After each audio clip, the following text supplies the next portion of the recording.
India has the world's fastest growing economy. India's economic growth is unmatched. India is such a well-developing country. Really, at what cost? Hunger? Hello everybody, I'm Yuvan Gupta, a class 12 student. And I've started this documentary with an aim to educate the audience about what food insecurity is actually about. How this myth of having a developed India still does not ensure food insecurity. What are the problems we face? What is the reality of hunger in India? These are some topics I aim to address in this documentary. My opinion is that while food security is so prevalent in every other country, like let's take example Singapore, having 95% food security despite importing 90% of its food. And India, despite being an agrarian economy, still manages to be food insecure. When I first heard the term food insecurity, the first thing I could think of was my class 9 textbook. But really, is that all food insecurity is? A chapter? It's the reality of a lot of people in India. From urban cities to rural areas. A lot of families face this, but not everyone's aware about this. Food insecurity is a huge problem, but the first step to solve any problem is awareness. This video is not just a project, it's an initiative. It's an initiative to bring change into society.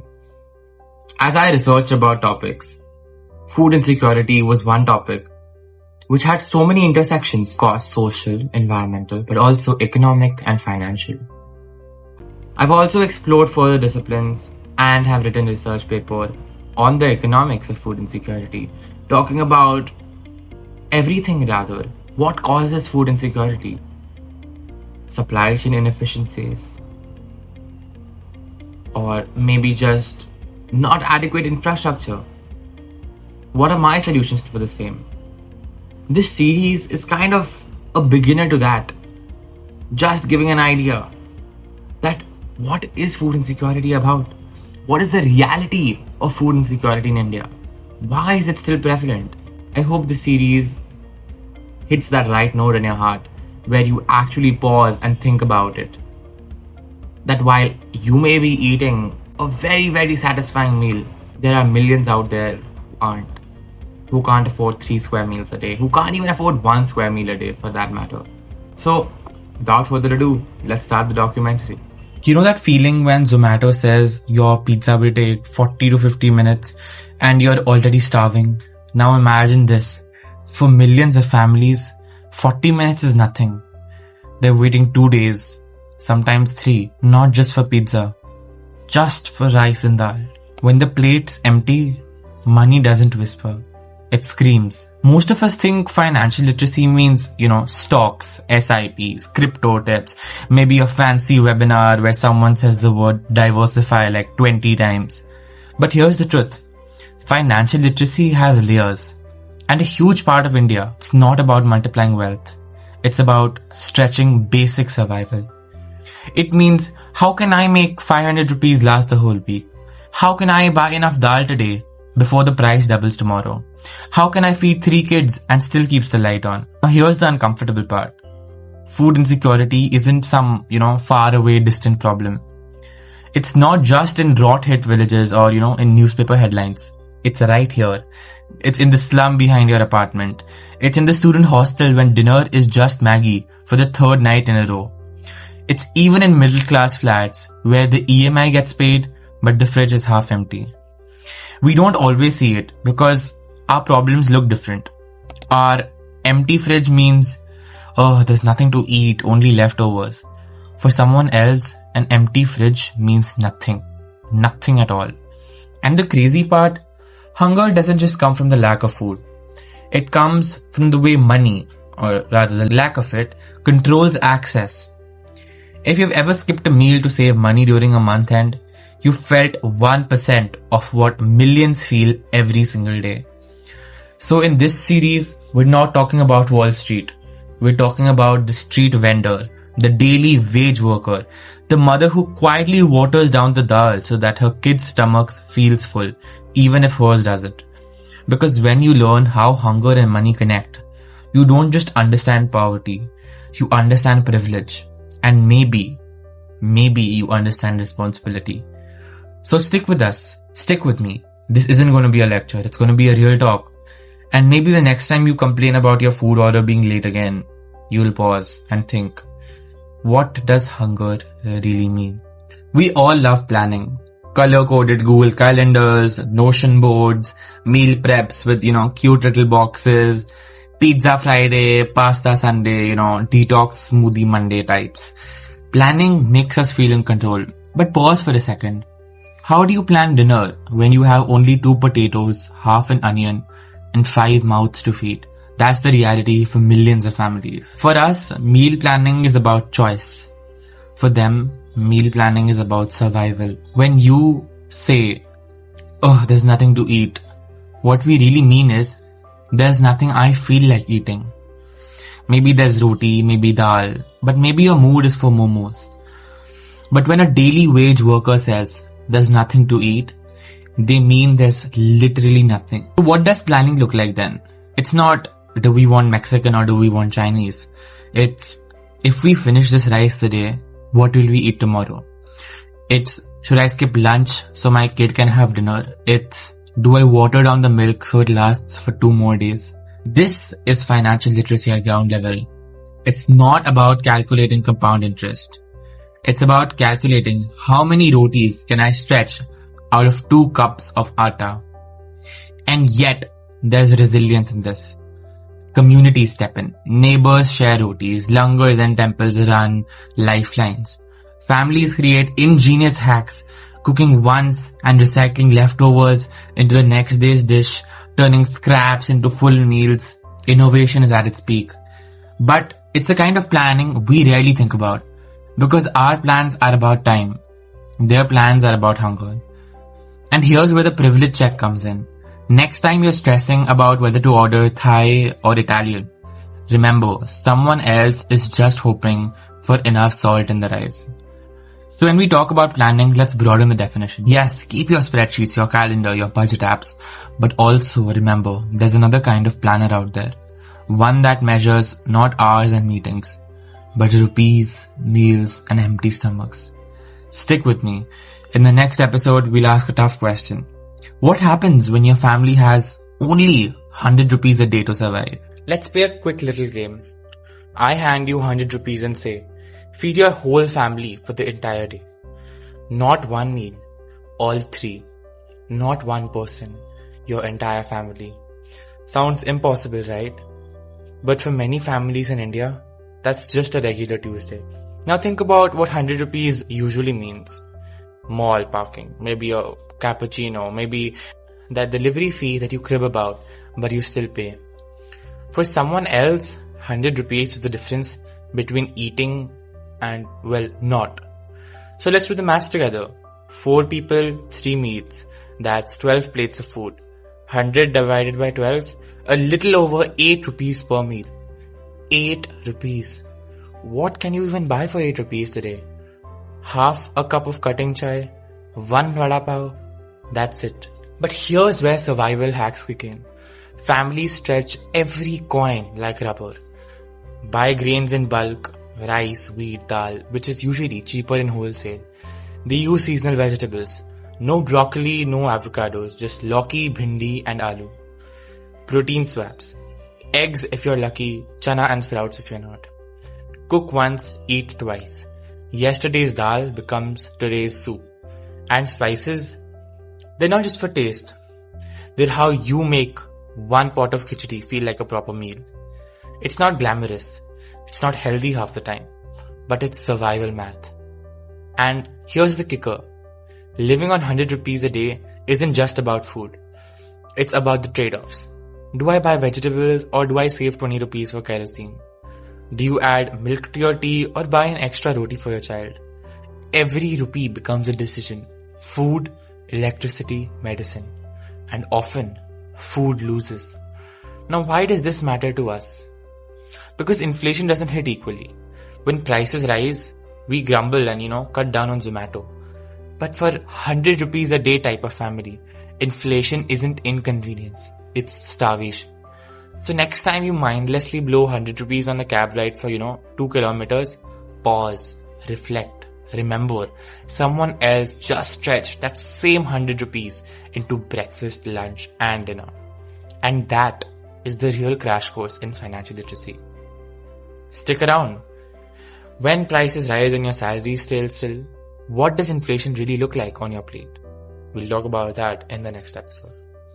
Remember when 100 rupees a kilo was the new price of onions? For most of us, it became a joke. Memes, tweets, onion gold loans. We all laughed. But for millions of households, it wasn't funny. It was tragic. Because when your income doesn't rise, but food prices do, something has to give. And that something is usually dinner. See, inflation sounds like an, economics class term. But on the ground, inflation looks like this, less dal, more watery gravy, eggs once a week instead of thrice, half a kilo vegetables where it used to be one. For you, inflation is, oh, my grocery bill went up to, 500 rupees this month. For a daily wage worker, inflation is, can I cut down one meal a day? And the cruel part, salaries at the bottom, they barely move. Daily wages don't rise every month. Ration allowances don't adjust overnight. So while prices sprint, while inflation sprints, income just doesn't. It creates impossible choices. Do you buy vegetables or do you save for medicines? Do you pay rent or keep gas in the cylinder? Do you feed your kids or do you feed yourself? This is why economists call inflation the silent tax. It steals quietly. From the poorest, it steals meals. From the middle class, it steals comfort. From the privileged, it steals just a little extra pocket money. And let's be honest, we all feel inflation. We cut down on eating out, maybe swap branded for local. We do whatever it takes to adjust. But for the bottom half of society, there's nothing left to cut. When you're already at the bare minimum, inflation doesn't mean less luxury. It means hunger. So the next time you hear food inflation is 8%, don't just think about your grocery bill. Think about the millions calculating every single rupee, deciding what not to eat this week. Because inflation isn't just an economic graph. It's a half-empty plate on the dinner table. Stick with us. Next episode we'll talk about from ration card to reality, getting most from government schemes. A lesson much lost and much needed in today. When you hear the word ration card, what comes to your mind? For some of us, it's something our grandparents talk about. Standing in line for sugar or kerosene. For others, it just reminds us of another history chapter that we learned in class 9. But here's the truth. Ration cards are not relics of the past. They're survival tools. And even today, for millions of families across India, they are the only guarantee that there will be something to cook at night. Rice at 3 rupees a kilo when the market says 30. Wheat, sugar, oil, essentials that decide whether your thali is full or not. India actually runs one of the largest food security systems in the world. Through the PDS, Public Distribution System, families get access to subsidized grains. For those who are the poorest of the poor, there is the Antyodaya Ann Yojana, which ensures 35 kilos of food grain every month. And during the pandemic, schemes like the PM Garib Kalyan Ann Yojana meant that millions don't go to bed hungry. But here's the catch. These schemes only work if people know how to use them. And that's where the real problem begins. Many families don't even realize they're eligible. Others have ration cards but they don't collect their share every month, not knowing that the quota doesn't roll over. Some face corruption, ration dealers cutting quantities, giving poor quality grains, and because people don't complain, they lose what was meant for them. Now maybe you're thinking, this doesn't affect me, I don't need subsidized rice. True, but maybe your house help does. Maybe your driver does. Maybe the security guard in your building is standing in those queues. And here's the thing. When we know how these systems are meant to work, we can make sure the people around us aren't being cheated or getting out of their right to food. Awareness isn't charity, it's power. And when more people are aware, there's less space for corruption and exploitation. So the next time you pass a ration shop, don't just see it as a dusty line on the roadside. See what it really is. It's a lifeline. A place that stands between hunger and survival for millions of Indians. In our next episode, we'll step into the most difficult question of all. How do you budget when every single rupee already hurts? How do you cut costs when there's nothing left to cut? That's where survival becomes strategy. Stick around and stay tuned. When we think financial literacy, most of us imagine, SIPs, mutual funds, or calculating compound interest. But for millions, financial literacy is something much simpler and usually much harsher. It's knowing who to borrow from, when to borrow, and how not to drown in that borrowing. Because here's the truth. Debt is the survival manual of the poor. Not because they're careless, but because when income starts to disappear even for a day, expenses don't. The rent is still due, the kids still need to eat, the electricity bill still comes. So financial literacy at that level is not about wealth creation, it's about damage control. It's learning how to juggle 3 debts at once. The grocer who lets you buy on credit, the money lender who charges you 10% interest a week, the neighbor who will help you but only once. And here's where dignity comes in. When we take loans, it's often a sign of growth. A housing loan, an education loan, even a car loan. We walk a little taller when the bank approves us. But when the poor takes loans, it's usually for food, for medicine, or to pay last month's rent. It's not about growth, it's about survival. It's not about increasing your assets. It's about making your day-to-day expenses meet. And survival debt chips away at dignity because every borrowed rupee carries a hidden cost. Think about it this way. In our world, financial planning is about retirement calculators. In theirs, it's about deciding whether to repay the grocer first or the landlord or the money lender who shows up with 2 men and a stick. That's financial literacy too. But it's more of survival literacy. It's the knowledge of how to stay just above the water without being dragged under. And here's the part we need to sit with. The poorer you are, the more expensive it is to be poor. Loans are costlier, credit is harsher, penalties are quicker. If you default on a credit card, you might get a polite reminder email. If you default on a survival loan, you might lose your rations, your shelter, or your peace of mind. So when we talk about financial literacy, we need to widen the definition. It's not about teaching stock markets in school. It's about teaching survival strategies, building safer lending options, and recognize that debt doesn't just trap wallets, it traps dignity, something the rural folk are very, very conservative about. Because in the end, money isn't just numbers, it's pride, it's respect, it's the ability to look someone in the eye and not feel small. Stick with me. In the next episode, we'll talk about money, or rather the lack of it, decides not just what's on the plate, but who even gets to sit in a classroom. You know how we complain about school fees going up every year? Like, arey yaar, why am I paying so much when the kid still learns Twinkle Twinkle Little Star? Now imagine this. For millions of families, school fees aren't just an inconvenience. They're a deal breaker. Because when money is short, educational often becomes optional. Here's the thing nobody tells you. Financial literacy doesn't start with your first salary. It starts with your first school book. If you can't pay fees, you can't afford notebooks. If you have to drop out in class 8 to start earning, your financial literacy is cut off before it even begins.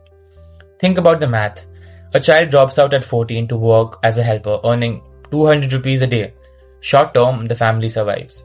Long term, that child grows up without the skills to negotiate better wages, without knowing their rights, without understanding even basic saving or credit. That's not just one lost education. That's one more generation locked out of financial literacy. And here's the irony. The more educated you are, the cheaper money becomes. A graduate gets a 9% education loan. A dropout pays 200% to a money lender. Same country, same rupee. But 2 completely different price tags, all decided by access to education. So when we talk about financial literacy, we can't just mean teaching mutual funds in colleges. What we need to talk about is keeping kids in school long enough to learn what interest is. Because without basic literacy, financial literacy is a joke. And parents know this. I've met mothers who will skip meals, fathers who will work double shifts, all just to pay for uniforms and books. Why? Because they know education is not just knowledge, it's insurance. Insurance against same poverty they're struck in.